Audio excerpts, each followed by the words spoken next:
So I just discovered that song yesterday. And when I heard it, it gave me goosebumps. Because in essence, that song is like my sermon. So I could just say amen and we could be done with service right now. I hope you took in the words. Even in the waiting, you are kind.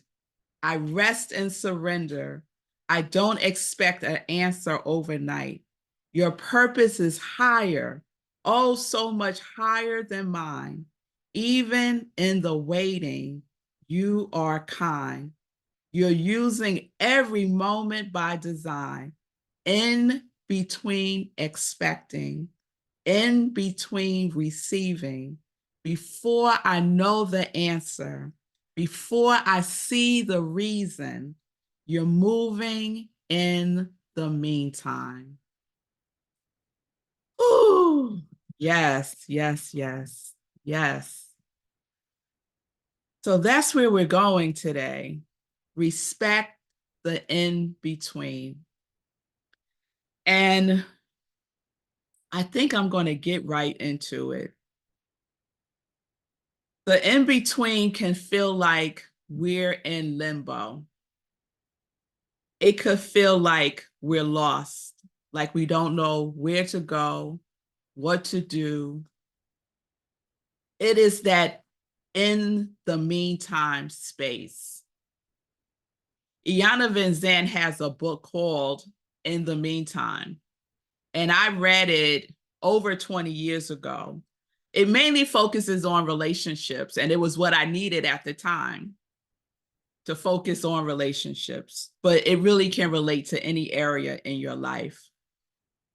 I needed it because I had just broken off my engagement and I was questioning everything in my life, the choices I was making, what I perceive as the time I had wasted, all of the things. And so one of the things that she writes in the book is this: the meantime is fraught with don't knows and can't do's. Don't know where I'm going, don't know how I'm going to get there, wherever there is. Doubt, confusion, reluctance, and paralysis are all characteristics of the meantime. If you knew the answers to these questions, you would be just fine. In the meantime, fine is probably not one of them. That perfectly captured how I was feeling at that time. What in the world am I supposed to do now? My pattern, you see, had been to just get into another relationship. There was never a time from, let's say, a teenager through my 20s that I was not in a relationship. As a matter of fact, when I saw that the relationship was going to go left, I would queue up my next relationship just to have it on standby because I could not bear not being in a relationship. So there was no in between time. There was no breathing space. I would just go from one to the next. And sometimes, don't tell anybody, y'all, there was some overlap. So we could substitute that relationship for a job, our health, our relationship with a family member or friends. Substitute it for whatever it is. You know how people say, I'm in between jobs right now? For the first time in my life, I was in between relationships because something spoke to me and said, don't do what you would normally do. Don't do that. Just stay right here in the pain. Just stay right here in the pain. So I was in the in-between, the time when we are not sure what to do next, when we don't have clear answers. We know that this is not our final destination. We know that, but it certainly feels like it is. That is the in-between. Can anyone relate to this? All right, I see some hands up. I see some hands up. Yes, yes. So we want things to be different, right? Sometimes drastically different, but nothing appears to be happening. This is our opportunity to choose to respect the in-between, to choose to respect the discomfort of uncertainty, and to fortify our trust in our journey. Discomfort, how does discomfort feel? It feels uncomfortable. It just does. So in the in-between, it feels uncomfortable. So when I ended that relationship and I felt like, what am I going to do now? I felt like I had disappointed my whole family because my whole family loved this man, right?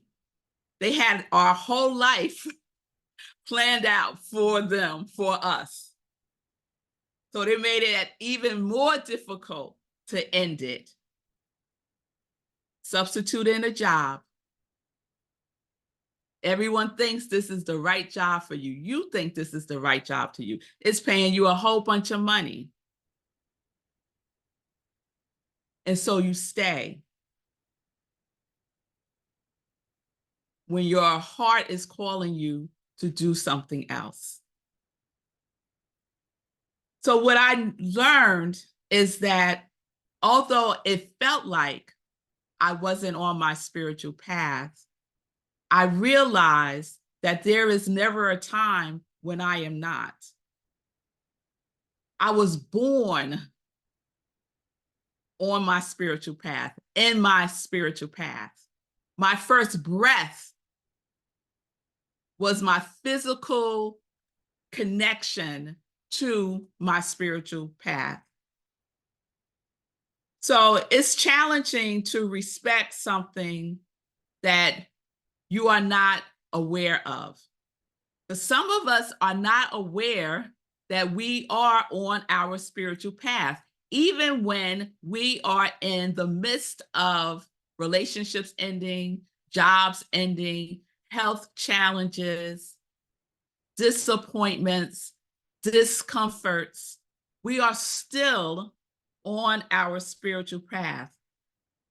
And we don't give ourselves the opportunity to respect that in-between time.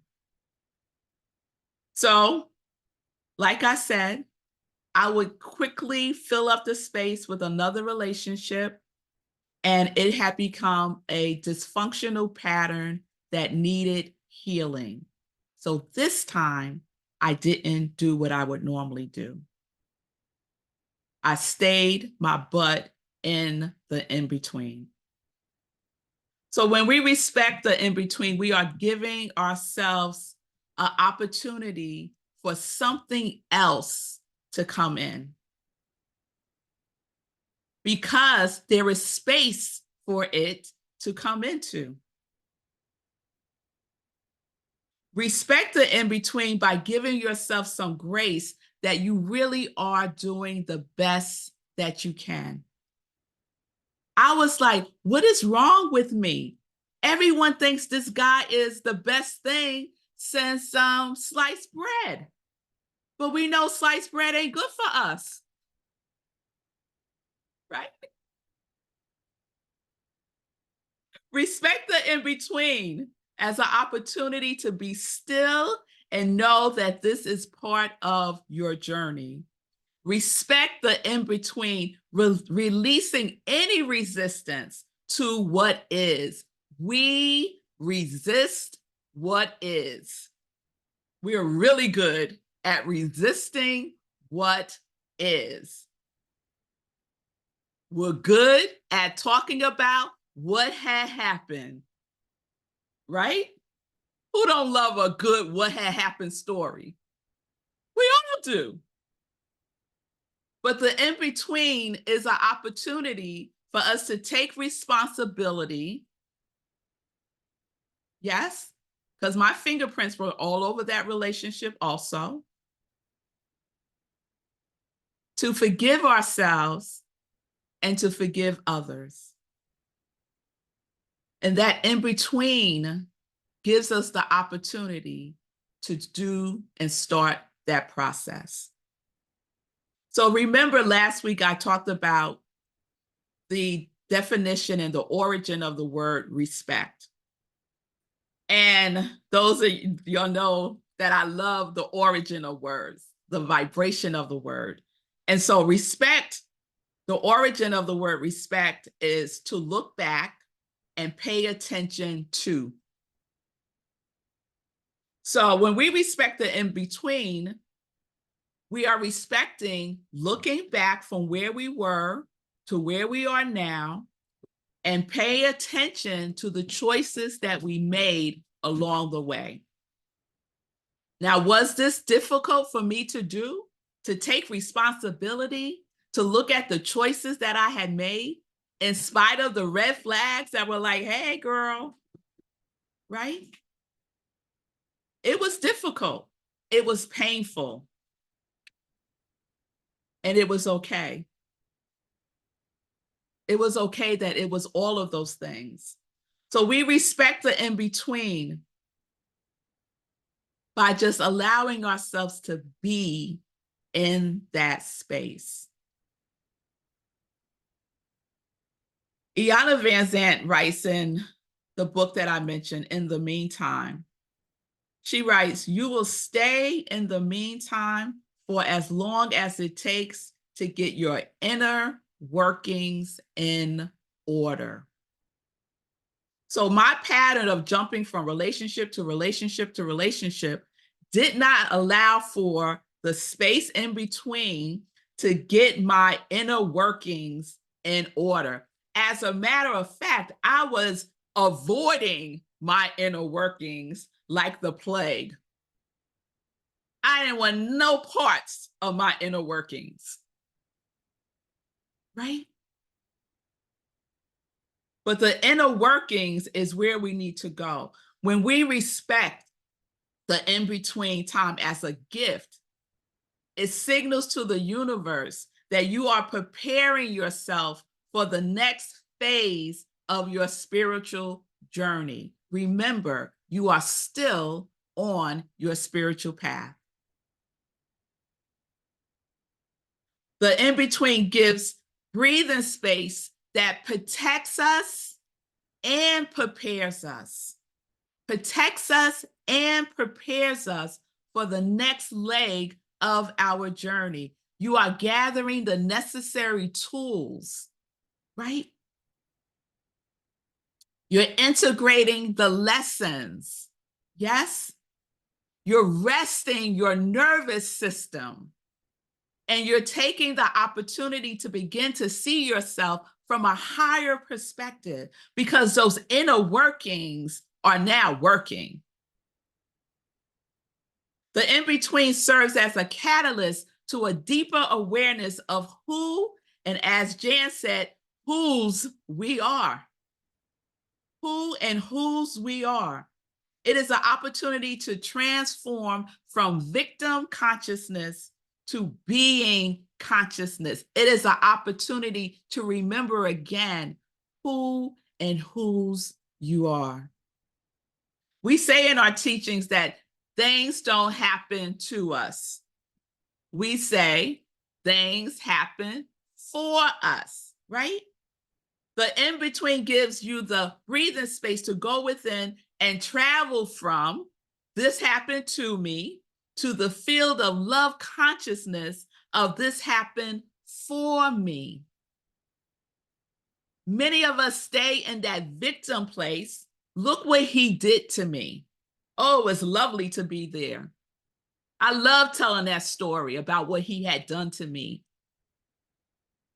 right? It felt good to play the victim in the story, but it wasn't serving me in a way that I needed it to serve me to move forward. Because that was a old story of what someone had done to me.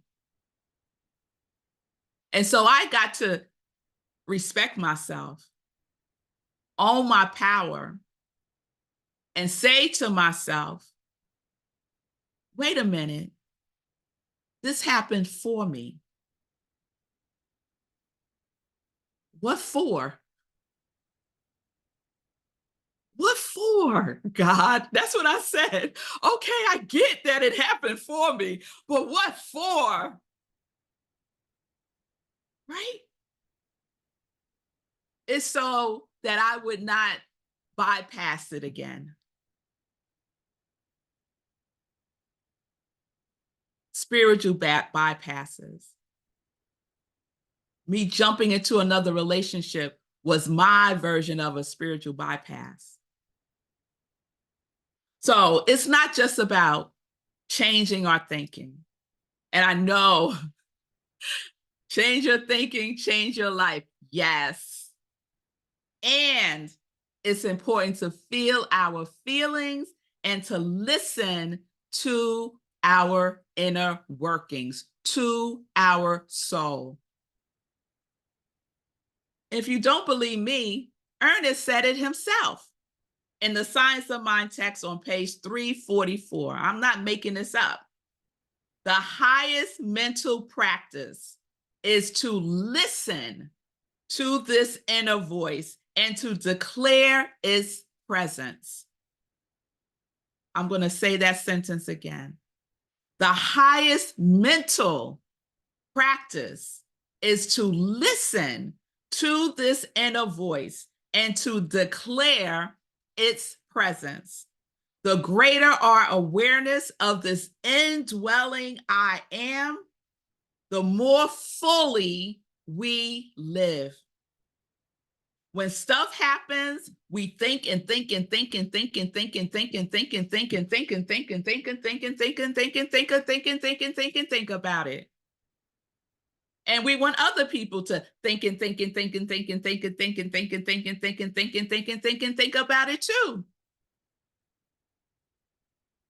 But Ernest said, the highest mental practice is to listen. He did not say the highest mental practice is to think. Thinking is a mental practice. Yes, it is.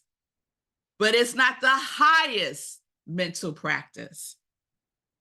So listening, we respect the in-between by listening to that indwelling I am.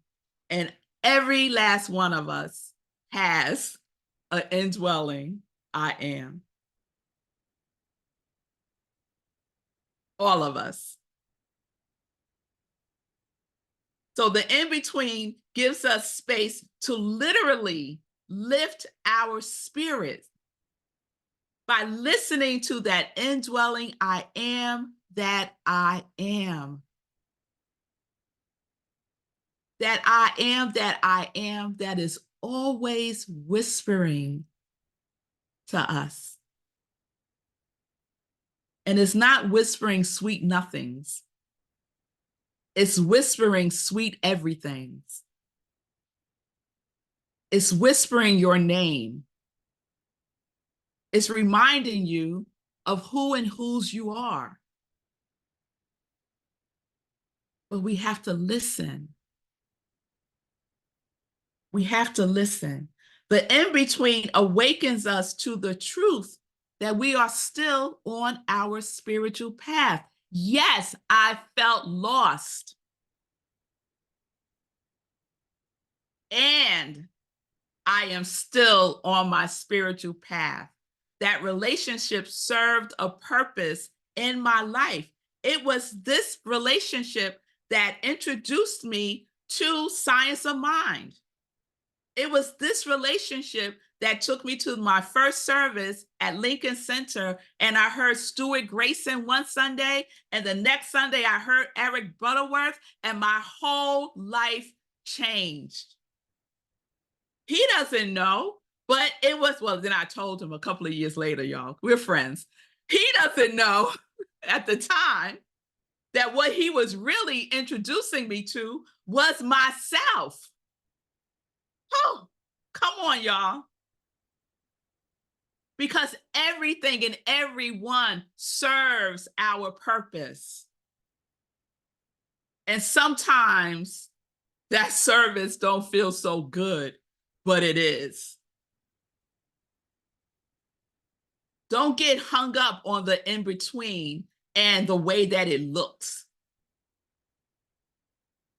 We got to see beyond that.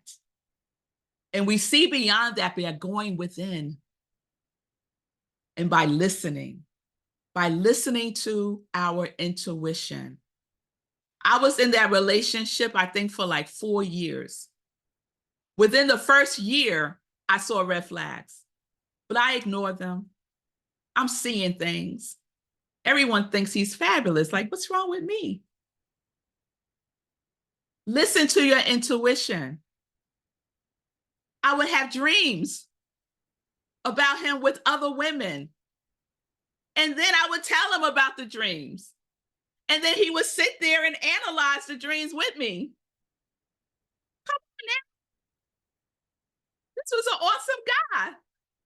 We could do dream work together. Oh, come on now. Who don't want that in their life? But no, I wasn't listening. I wasn't respecting myself. I wasn't respecting myself. Iyanla says in that same book, now you are in the meantime, which is life's opportunity to get clear, get real, and heal yourself in preparation for giving and receiving the one thing we all want: pure, honest, unconditional love. But I had to have that for myself. I had been searching for it in these other relationships. Pure, honest, unconditional love for yourself is respect. So I have some love work for you. I gave you some love work last week. Anyone do it? It was the 3 P's: prioritize, practice, and pay. Remember, prioritize self-care. One of the ways that we take care of ourselves is by taking care of our heart and our mind. So prioritize self-care. How do you demonstrate respect for yourself? What do you do for your self-care? And I recommended that we all double it this month. Practice giving from the fullness of who you are and not from the emptiness. When you have an empty cup and you pour, nothing comes out. So we have to give from the fullness. So we get to practice that, right? And then pay attention to what has your attention. Pay attention to what has your attention and establish respectful boundaries. And I suggested that we use our quality to help us establish respectful boundaries to guide us along this journey of our spiritual path. And so the 4th P is preparation. Preparation. Remember, respecting the in-between signals to the universe that you are preparing for the next phase of your spiritual journey. The in-between protects and prepares us. So we get to respect ourselves by spending some quiet time with yourself and just listen. Prepare yourself to listen, to just go within, go somewhere and get quiet. And I'm not saying go on a retreat. I'm not saying climb a mountaintop. I'm saying go somewhere at home, around your neighborhood. Don't make it a big event. We love to do that. That's a delaying tactic. It could be your bathroom. I love to go in the bathroom and listen. Find a space. Get still within yourself. The inner workings are working. And listen. Listen to what pure, honest, unconditional love has to say to you. I guarantee it will remind you again who you are and whose you are. And then just write it down. And it's important for us to write it down because we forget. So we write it down and then we repeat.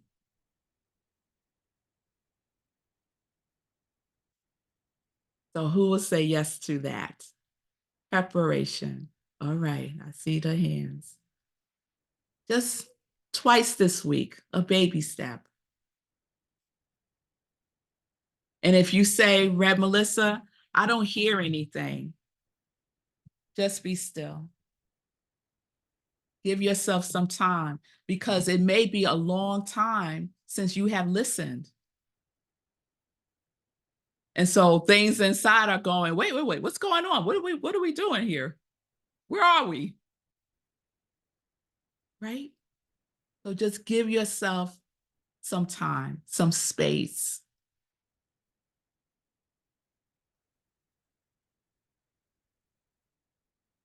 All right. So we got our 4 P's.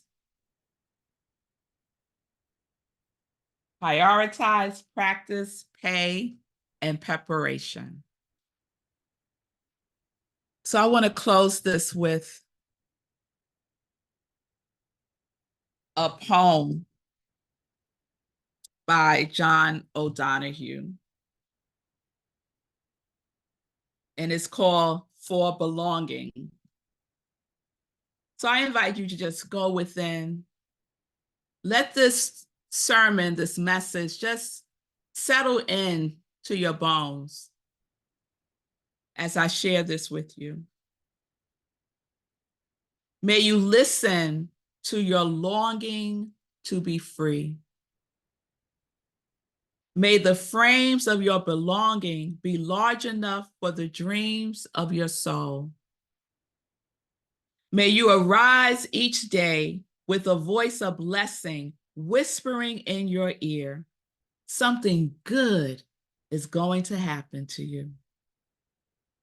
May you find harmony between your soul and your life. May the mansion of your soul never become a haunted place. May you know the eternal longing that lies at the heart of time. May there be kindness in your gaze when you look within. May you never place walls between the light and yourself. May you be set free from the prisons of guilt, fear, disappointment, and despair. May you allow the wild beauty of the invisible world to gather you, mind you, and embrace you in belonging. May you listen to your longing to be free. And so it is. Amen.